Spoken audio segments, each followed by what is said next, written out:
I stood frozen at the doorway of my own bedroom, my heart pounding like a drum.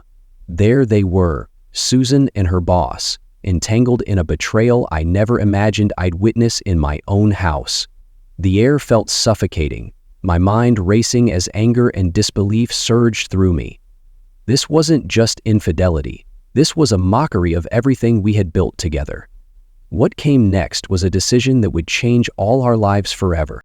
But before we dive into the full story, let me know where you're watching this from in the comments below. And if you enjoy stories like this, don't forget to subscribe and hit the notification bell so you never miss another one. The early years of Andy and Susan's marriage felt like stepping into a dream that neither wanted to wake from. Together, they purchased a modest house on a quiet, tree-lined street, its charm lying in its simplicity. The home wasn't extravagant, but it was theirs. A blank canvas they filled with laughter, shared goals, and small personal touches that reflected their unique bond. From repainting the kitchen walls to building a bookshelf for their ever-growing collection of novels, each project became a labor of love. Their days unfolded with a rhythm that felt effortlessly harmonious. Weeknights often began with the comforting clatter of pots and pans as they cooked together in their cozy kitchen. Andy, who prided himself on his ability to whip up hearty meals, would don an apron and experiment with recipes, while Susan worked alongside him, offering suggestions and sneaking spoonfuls of sauce. Their playful banter filled the space, transforming an ordinary routine into something deeply intimate. After dinner, they would curl up on their worn but inviting sofa, reading aloud to each other or debating over the merits of a recently published novel. Susan's critical eye often clashed with Andy's preference for heartfelt stories, but their differences only deepened their connection. "Not everything has to be a masterpiece," Andy would tease, and Susan would laugh, shaking her head. "And not every story needs a happy ending," she'd counter with a smirk, though her eyes softened when she looked at him. Weekends were their time to escape. Hiking trails became their sanctuary, where the only sounds were the rustling of leaves and the steady crunch of their boots against the earth. They took turns pointing out wildflowers or spotting birds, often ending their treks with a picnic under the sky. On other weekends, they hosted friends, filling their home with laughter, board games, and wine-filled conversations that stretched late into the night. Yet their happiness wasn't just in the grand moments, but in the smaller ones. The way Susan would hum a tune while folding laundry, or how Andy left handwritten notes on her desk before heading to work. Even mundane errands felt lighter when they were together. Trips to the grocery store turned into mini adventures, complete with spontaneous detours for ice cream, or debates over which pasta to buy. Through it all, they shared a deep respect for one another. Susan admired Andy's quiet determination and kindness, while Andy marveled at Susan's intellect and energy. When challenges arose, like navigating career pressures or juggling finances for their new home, they faced them together, their partnership unshaken. "We'll figure it out," Susan would say, and they always did. Testing times in the womb's fell side. Despite their busy lives, they never let go of the small rituals that kept their bond strong. Every anniversary, they returned to the park where Andy had proposed, reliving the joy of that moment. Each visit, they brought with them not just a picnic, but a renewed sense of gratitude for the life they were building. However, as idyllic as their marriage seemed, time has a way of uncovering what lies beneath even the strongest foundations. For now, their world was filled with deep fulfillment and a sense of security that felt unbreakable. But as the years quietly passed, subtle shifts began to form, like faint cracks in a glass pane. Unnoticed at first, but destined to grow. Still, in those early years, Andy and Susan lived in the glow of a partnership that seemed unshakable. They were happy, truly happy, and neither could have imagined how much would change in the years ahead. As the years passed, the seamless harmony of Andy and Susan's marriage began to falter in ways that were almost imperceptible at first. The small routines that had once bound them together started to shift, leaving Andy with a sense of unease he couldn't quite articulate. At gatherings with friends, Susan's playful charm, which Andy had always admired, began to take on a different edge. Her laughter seemed louder, her smiles lingered longer, and her light teasing often crossed into flirtation. It wasn't blatant, just enough to catch Andy's attention. At first, he brushed off the feeling, chalking it up to his own insecurities. Susan was naturally charismatic, and her energy had always been magnetic. She's just being herself, he told himself. Yet there were moments when he couldn't ignore the uncomfortable knot in his stomach, especially when her attention lingered on someone else just a little too long. The tension deepened when Susan landed a new job at Brockton Publishing, a step up in her career that came with more responsibilities and more time away from home. At first, Andy was thrilled for her. He admired her ambition and encouraged her to pursue opportunities that made her happy. But as Susan dove headfirst into the new role, her enthusiasm for the job seemed to eclipse everything else. Late nights at the office became a regular occurrence. When she did come home, her energy was often drained, leaving little room for the meaningful conversations they once cherished. Andy tried to adjust, reminding himself that this was just a phase. It's a demanding job, he reasoned, convincing himself that the growing distance was temporary. However, subtle changes in Susan's behavior began to gnaw at him. She started receiving text messages late at night, her phone always angled away from his view. When he casually asked who was texting, her responses were vague. Just work stuff, she'd say, with a quick smile that didn't quite reach her eyes. Weekends, once reserved for hiking or spending time with friends, became increasingly solitary for Andy. Susan would claim she had meetings to prepare for or colleagues to meet, leaving Andy to fill the empty hours alone. Though he missed her presence, he tried to remain supportive, offering her space and trusting that their bond was strong enough to endure. Yet, trust has its limits. One evening, at a company event for Brockton Publishing, Andy couldn't ignore the shift in Susan's demeanor. She was at the center of the room, effortlessly charming everyone around her, but there was a new intensity to her interactions. Her laughter was brighter, her movements more deliberate, especially with certain male colleagues. Andy's heart sank as he watched her, a painful doubt creeping into his mind. When they returned home, he brought it up, trying to mask his discomfort with a casual tone. "You seem to really hit it off with your coworkers tonight," he said. Susan laughed, brushing him off. "Oh, come on, Andy. Don't tell me you're jealous. It's just networking. You know how I am." Her words were light, but there was an undercurrent of dismissal that stung. Andy wanted to believe her. He wanted to trust the woman he'd married, the one who had promised him a lifetime of honesty and partnership. But the nagging doubts refused to fade. Over time, he noticed more discrepancies, conversations that trailed off when he entered the room, unexplained absences, and a growing reluctance to share details about her day. One night, as Susan sat at the kitchen table, absorbed in her laptop, Andy tried again. "You've been so busy lately," he began, his tone careful. "Is everything okay? With work? With us?" Susan barely looked up. "Of course," she replied, her voice brisk. "I just have a lot on my plate right now. Don't overthink it." But Andy was overthinking it. He couldn't shake the feeling that something was slipping away, that the life they had built was no longer as solid as it once seemed. Her responses felt rehearsed, her affection distant, and the warmth that had once defined their relationship seemed harder to find. Despite his growing suspicions, Andy clung to hope. He wanted to believe that they could return to the easy partnership they had once shared, that the changes he was seeing were just byproducts of stress and not signs of something deeper. Yet, with each passing day, the subtle distance between them grew, like cracks spreading across a surface that had once seemed unbreakable. As Andy lay awake one night, staring at the ceiling, he couldn't ignore the sinking realization. Something had changed, and it wasn't going to fix itself. For the first time, he allowed himself to consider the possibility that Susan was hiding more than just a heavy workload.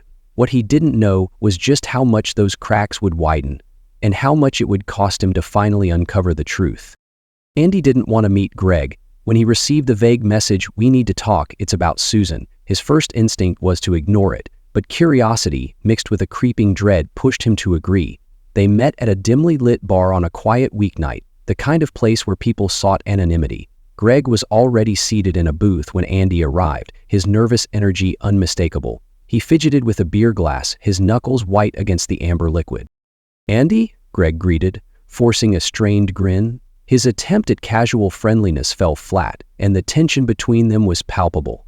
Andy sat down across from him, his own unease mirrored in Greg's darting eyes and trembling hands. "What's this about?" Andy asked, his voice steady but edged with suspicion. Greg hesitated, glancing around as if searching for an escape. Finally, he sighed, running a hand through his hair. "It's about Susan," he began, his words halting. "I don't even know how to say this, but I need to come clean." Andy's stomach churned. The pit of dread he had been trying to suppress now sat heavy in his chest. "Go on," he said, his tone sharp. Greg leaned forward, lowering his voice. "She told me you were okay with it, that it was something you two did. Like a game."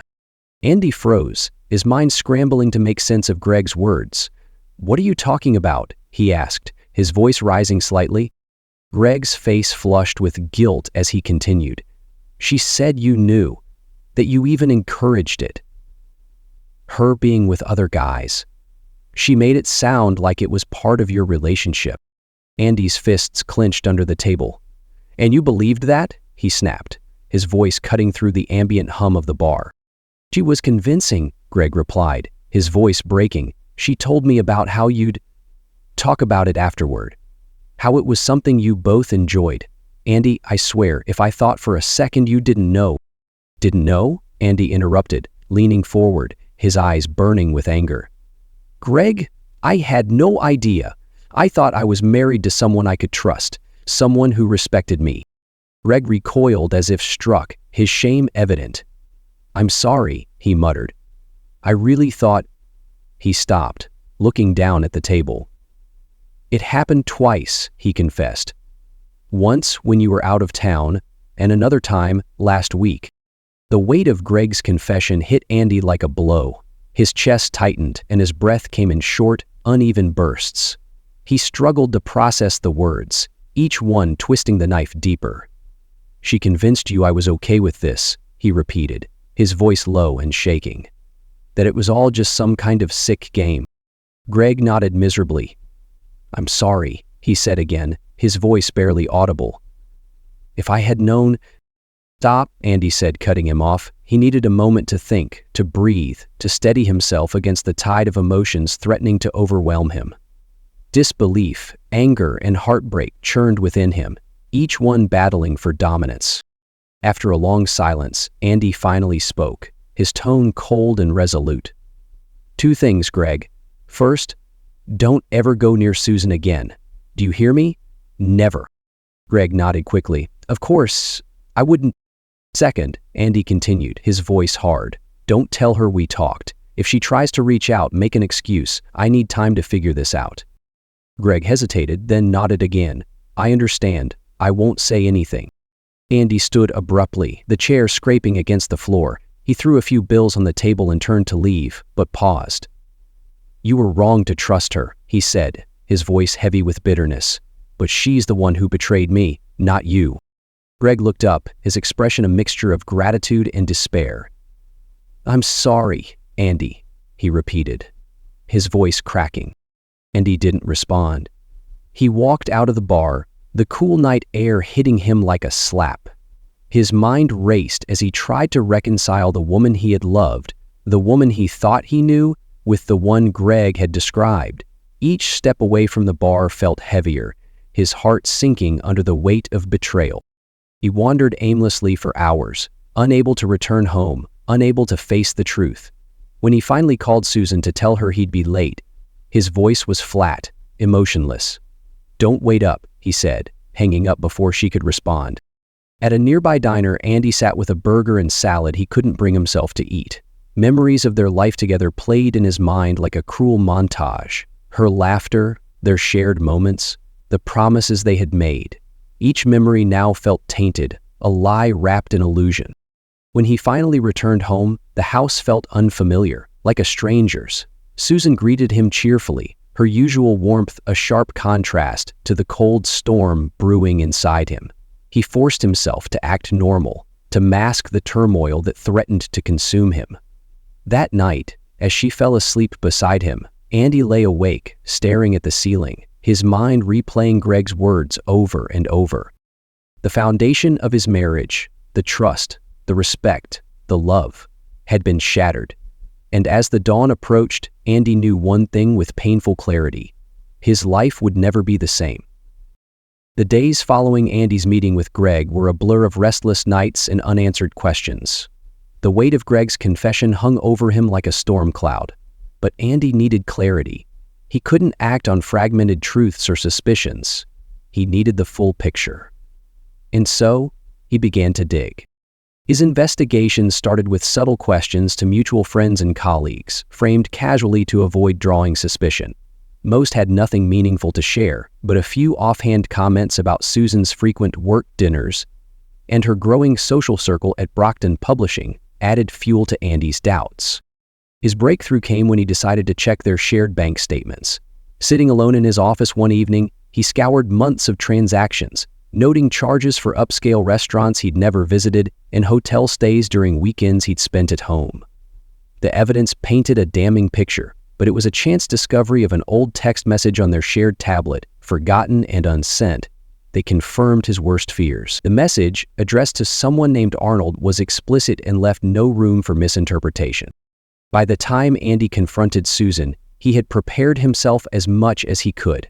It was a cold Sunday evening when he walked into the living room, where Susan was curled up with a book, seemingly unaware of the storm brewing. "Can we talk?" Andy's voice was steady, but his expression was hard. Susan looked up, startled by his tone. "Of course," she replied, setting the book aside. "What's wrong?" Andy sat down across from her, his eyes locking onto hers. "I know, Susan," he said simply. Her brow furrowed in confusion. "Know what?" He leaned forward, his hands clasped tightly.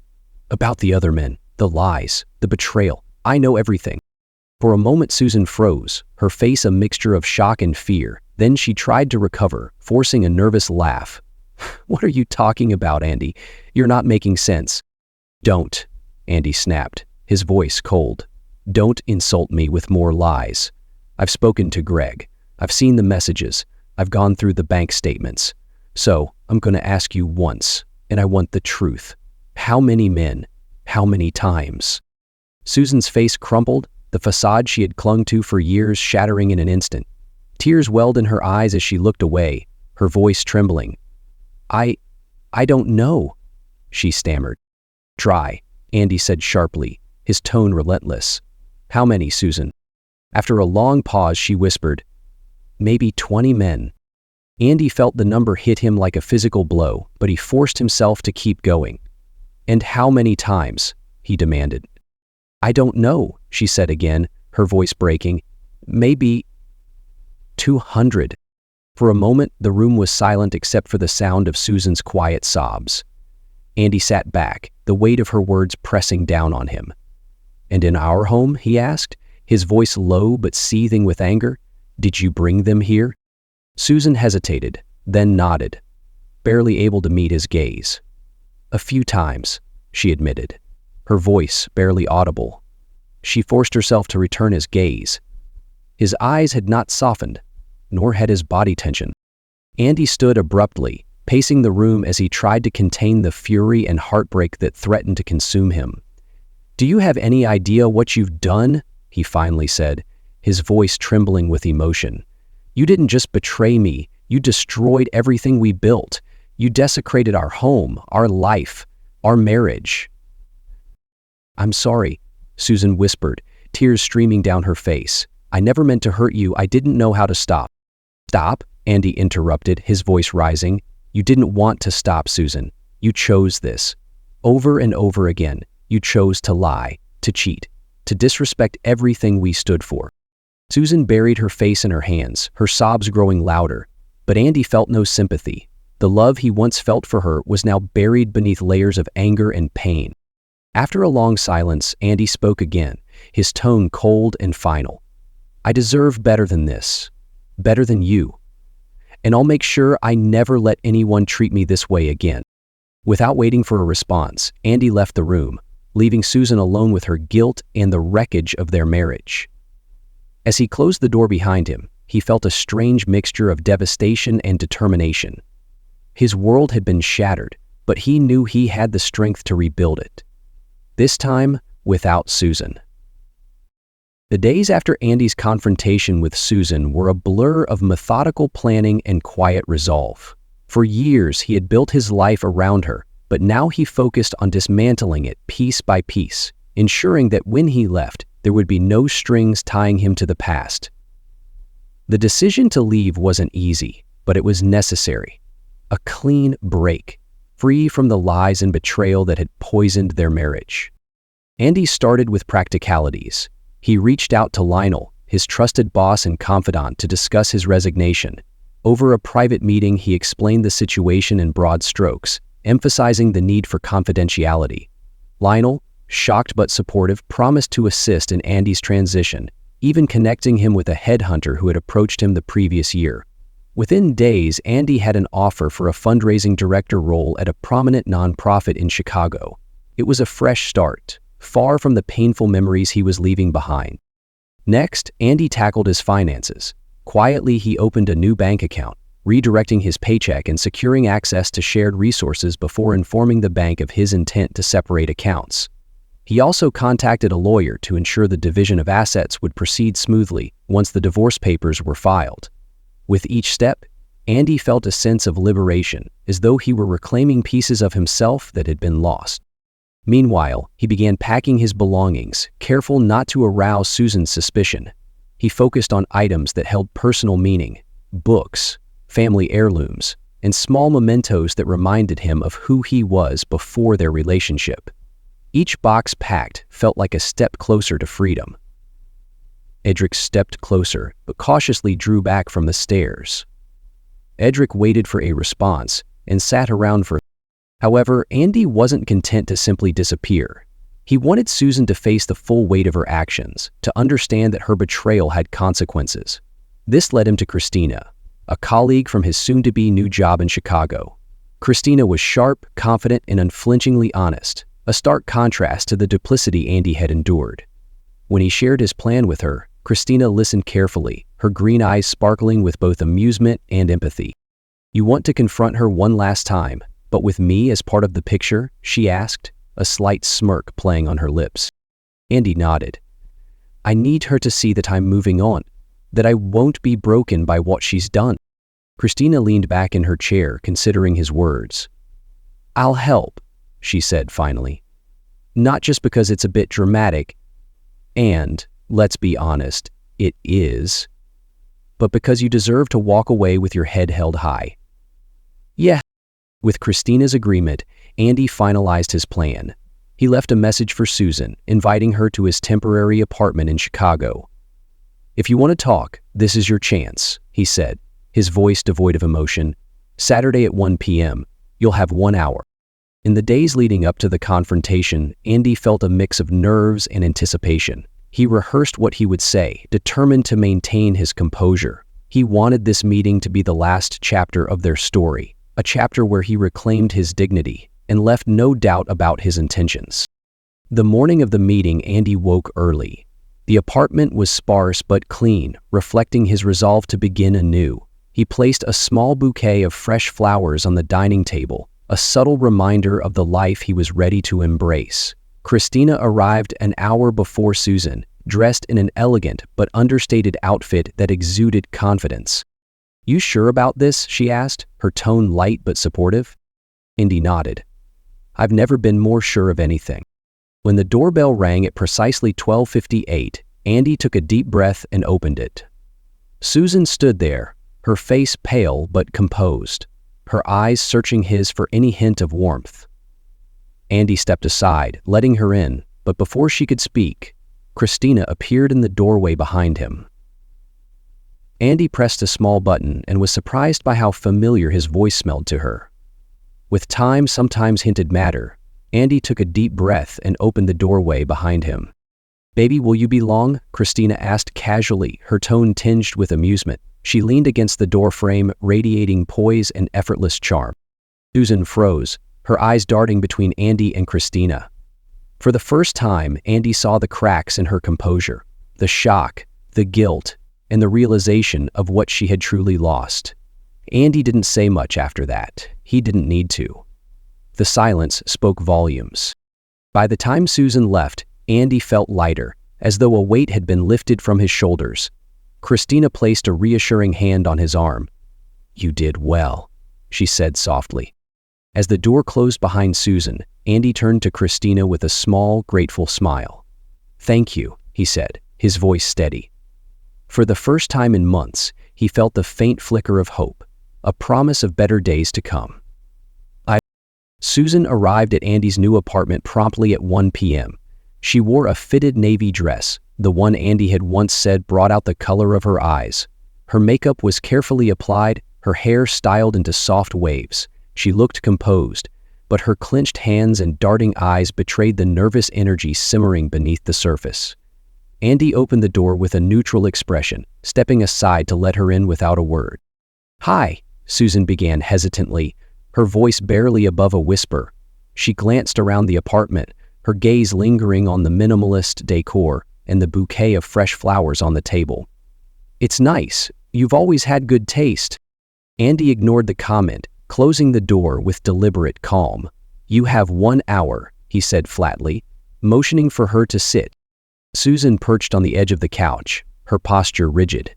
She opened her mouth to speak but faltered, as if searching for the right words. Finally, she looked up at Andy, her eyes pleading. "Andy, I don't even know where to start," she began, her voice breaking. "I've made so many mistakes, and I hate myself for what I've done to you. To us." Andy crossed his arms, leaning back against the kitchen counter.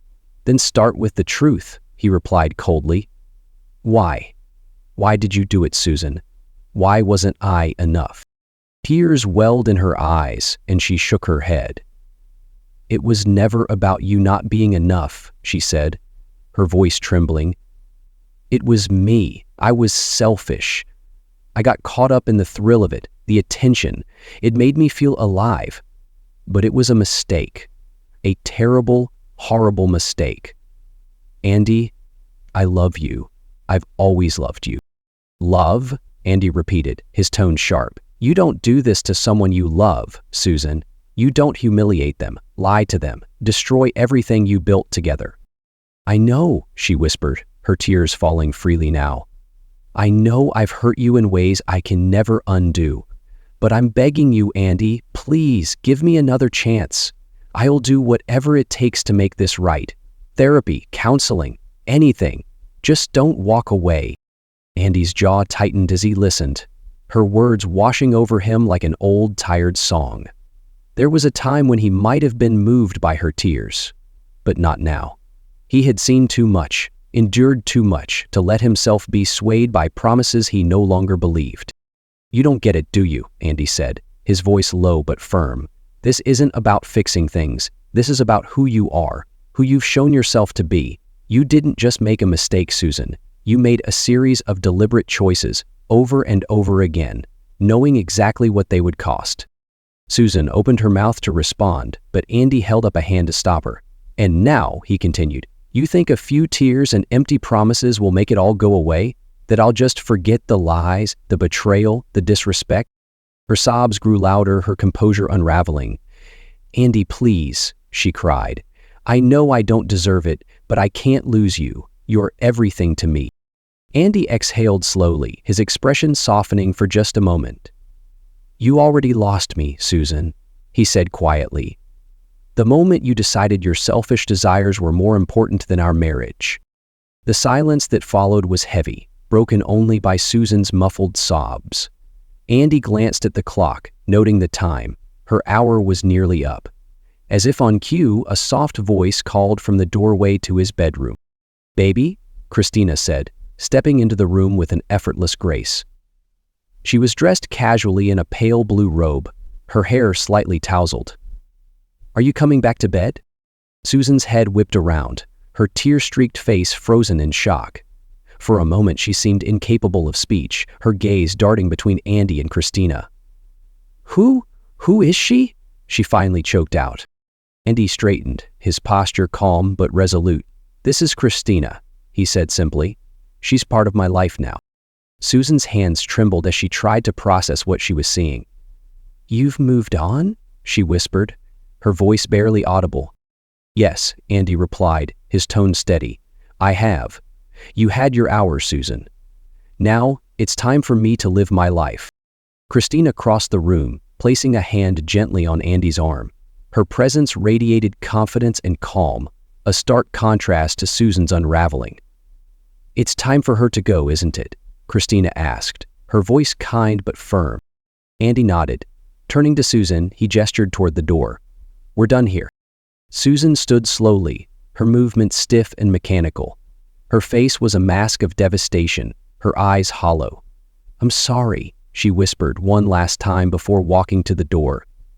She paused briefly, as if hoping for some final reprieve, but Andy said nothing. With a shuddering breath, she stepped out, the door clicking shut behind her. For a moment, Andy and Christina stood in silence. Then Christina turned to him, her green eyes warm and steady. "How do you feel?" she asked softly. Andy exhaled, a weight lifting from his chest. "Lighter," he admitted. "Free." Christina smiled, wrapping her arms around him. "Good," she said, "because you deserve this. A fresh start." As Andy held her close, he realized she was right. For the first time in years, he felt like himself again.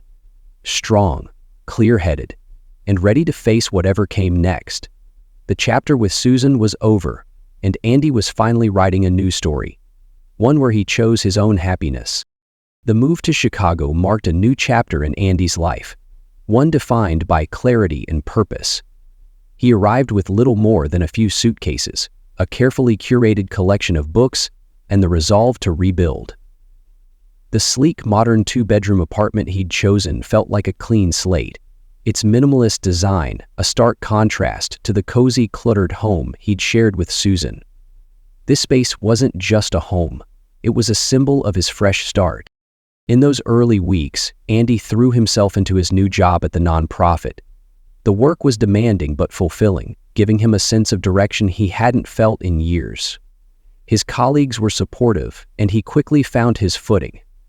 Yet, amidst the whirlwind of meetings and deadlines, there was one constant that grounded him: Christina. Christina was everything Susan wasn't: steady, transparent, and unwaveringly honest. Their relationship began slowly, built on long conversations and shared experiences. She didn't rush him, understanding that Andy needed time to heal.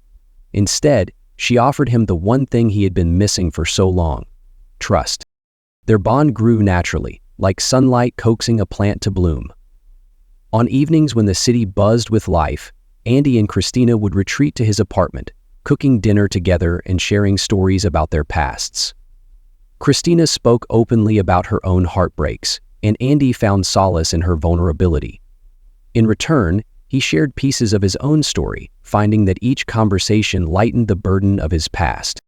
One evening, as they sat on the balcony overlooking the Chicago skyline, Christina turned to Andy with a soft smile.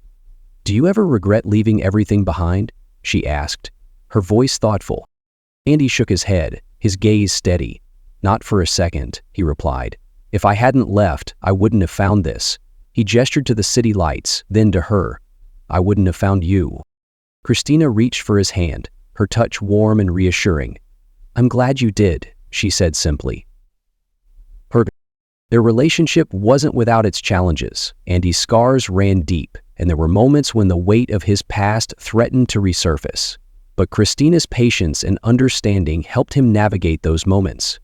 She didn't try to fix him. She simply stood by his side, reminding him that he didn't have to face it alone.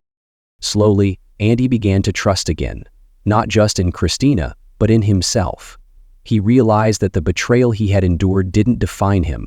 It was a chapter in his story, but it wasn't the ending.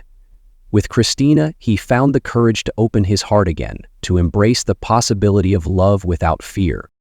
Their days together were filled with quiet joys: morning coffee shared in comfortable silence, impromptu adventures exploring the city, and nights spent curled up with a book or a classic film. It wasn't grand or dramatic, but it was real, a life built on mutual respect and genuine connection. As the months passed, Andy began to notice a profound shift within himself.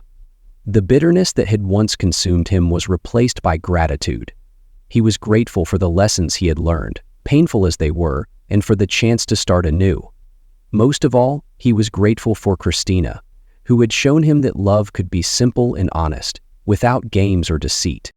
One crisp autumn morning, as they strolled through a park filled with vibrant orange and yellow leaves, Christina stopped abruptly, pulling Andy toward a bench. "Let's sit for a minute," she said, her eyes sparkling. Andy sat beside her, curious. "What's on your mind?" he asked. She took a deep breath, then smiled. "I was just thinking about how lucky I am," she said, "to have found you." Andy chuckled, his heart swelling with warmth. "I think I'm the lucky one," he replied. As they sat there, the city bustling around them, Andy realized he no longer carried the weight of his past. His life with Christina was a testament to his resilience, a reminder that even after the darkest chapters, there could still be light. For the first time in years, he felt not just content, but hopeful, ready to embrace whatever came next. The morning light streamed through the windows of their cozy Chicago apartment, casting a golden glow on the wooden floors. Andy sat by the window with a steaming cup of coffee in his hands, watching the city slowly come to life below. The hum of traffic mixed with the occasional chirp of a bird, creating a peaceful rhythm that mirrored the calm he felt inside. Christina's laughter, soft and melodic, drifted in from the kitchen, grounding him in the present. It had been years since he left the life he'd once known, and though the scars of betrayal hadn't entirely faded, they no longer defined him. He thought back to those darker days when his world had crumbled around him, and a quiet gratitude welled up in his chest. Not for the pain itself, but for the lessons it had taught him. Without them, he wouldn't have found the strength to rebuild, nor would he have discovered the profound joy of living authentically. The journey hadn't been linear. There were moments of anger, nights filled with doubt, and days when the shadow of his past threatened to creep back in. But over time, those moments became fewer, replaced by the steady presence of hope and the quiet assurance that he had made the right choices. Christina had been a part of that healing, but the real transformation had come from within, a choice to let go of bitterness and embrace the life he wanted to create.